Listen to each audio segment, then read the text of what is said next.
Welcome. In this video, I'll show you how to connect Google Drive with Zoho Projects. All right, so first up, just go to the top right. Besides your profile, we have the gear icon. Click on it.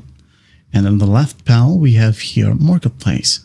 You just click on it, wait for it to load. And once it loads, you have here at the top right, the search box. Okay, click on it and just start typing Google Drive. Okay, and then here, as you can see, we have Google Drive for Zoho Projects. So just click on it and wait for it to load. Okay, it may seem stuck, just don't worry about it. Just wait for it to load. And once it loads, you have here the install button. Click on it. And here we have a pop-up. Just basically give all the necessary permission. Okay, and just hit on install. There you go. Select all of your projects or specific projects right here. The user accessibility, all profiles and users, or specific profiles or specific users. Okay, once done, just hit on agree and just click on save and proceed.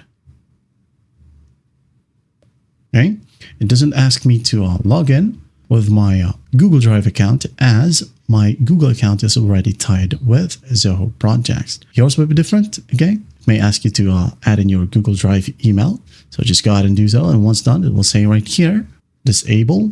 That is because your Google Drive is now connected to Zoho Projects. Now, if you want to use it, for example, we have here a task. And I'm going to go ahead and select a simple task right here. I'm going to click on view details. Let's say I'm going to add in attachments, attach files, Google Drive right here. Okay, just wait for it to load and it will show you the list of all your files from the shared with me section of your Google Drive or your drive right here or shared drives. Okay, I hope this video helps and I'll see you in the next one.